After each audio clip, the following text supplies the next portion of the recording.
what's going on, everyone? Utah Jazz just beat the world champion Denver Nuggets. And yeah, I just said world champion because I think whoever wins the NBA would beat any team. We're 12-4 in the last 16 games. Something is changing. Something is brewing with this Utah Jazz team. I think I know what it is. I think a lot of it has to do with Will Hardy. He outcoached Coach Malone. Not only that, we won on a national level. The Jazz played on ESPN tonight, so the whole country saw it. If they were awake and wanted to watch basketball, they saw the Utah Jazz beat Denver Nuggets very soundly. I don't even remember I think the Nuggets' only lead was like 2 points, and it was like the first points of the game, or maybe they didn't even lead at all.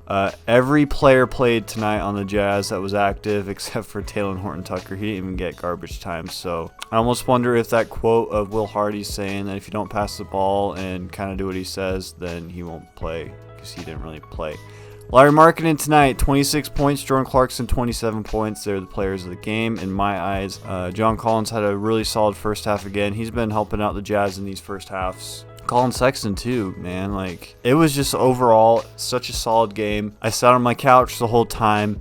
The first half they scored 71 points, and I thought, oh, we're gonna have another repeat of what happened against the Bucks, where Jokic is going to come out and just slaughter the Jazz and then catch up, and we're going to no, this is a team that wins. They learned from that Bucks game how to win these games. I think they said we're not going to let up, and guess what? They didn't let up. Really fun game again. Lauri Markkanen and Jordan Clarkson both had about 33 minutes. Jordan Clarkson is the sixth man, but he's getting starter minutes. That's because he's playing so well coming off the bench. I think he almost had a double-double. He had 9 assists.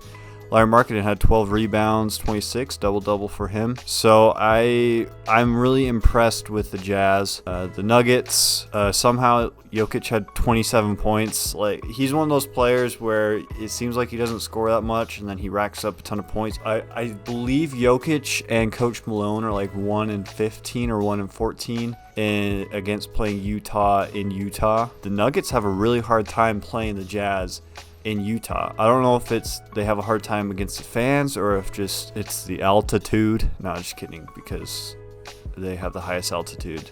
So we're half a game behind, 10th spot, because the Lakers won from the league last night. I don't know if any of you heard the controversy about the Lakers, but they had 23 free throws in the fourth quarter, and the Raptors had 2, and the Lakers won by 1 point. So the league is very biased towards the Lakers. That's why I don't appreciate the Lakers very much. But the Rockets actually are the 10th seed. They're 18-18. We're 19-20. So we're half a game behind again. The Warriors lost, so we're sitting still at the 11th seed for now. So we're hoping for a Rockets loss against the Pistons in a couple days. And the Jazz, we're hoping for a win. Their next few games consist of Toronto, LA, and Indiana Pacers. I'm actually going to be at the Pacers game. It's going to be freezing cold in Salt Lake, but I'm going to be at the Pacers game. And then the Tuesday after, Lauri Markkanen is actually doing like a autograph signing in Salt Lake. So I'm going to that. I'm going to meet him. Hopefully, I'm hoping like I don't have any problems getting up to Salt Lake. Knock on wood. This team is looking like a play-in team, 7 through 10 seed. Like I said at the beginning of the season, I thought they'd make it. But when they were 7-16 on the season, I was like, I don't know, guys. I don't think they're making anything close to the playoffs. But they have flipped the switch. I think they're them and the Boston Celtics are the only teams that are 8-2 in the last 10 games. And the Boston Celtics they're freaking amazing. I think they're going to win it all. They've only lost 8 games. They're just so good. So a question here is, do you guys want to see trades still? Do we still need to trade anyone? Like, if our goal is to try to make the play-in tournament, should we just stick with our team now? How much do you think the team will be affected by Kelly Olynyk getting traded? And I don't know what the return would be. Me personally, Jordan Clarkson has been playing really good as a 6-man. I'm okay with him staying. He just feels like a Jazz man right now. And Lauri Markkanen, don't you guys get on NBA.com and vote for Lauri Markkanen. I'm talking to everyone who's watching this video and is a Super Jazz fan.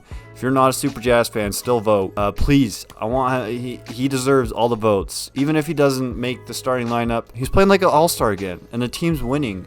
And he's a major part of why the team is winning, because they're finally passing the ball to him too. On another note, I noticed Lauri Markkanen, this game specifically, he was driving from the Nuggets side of the court down to the rim.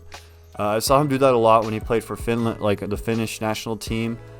So I think he's gaining his confidence in controlling the ball and moving it down the court. Saw a weakness in the Nuggets and was able to do that, but he did that a lot. And he also has been passing the ball really great the past few games. I've noticed he's had some really cool passes and stuff. So I don't know, good job, Lauri Markkanen. You deserve to be an all-star, Lauri. Thank you all again for 500 subscribers. I finally hit it. If you were a Jazz fan and you made it through this whole video, please subscribe if you haven't already.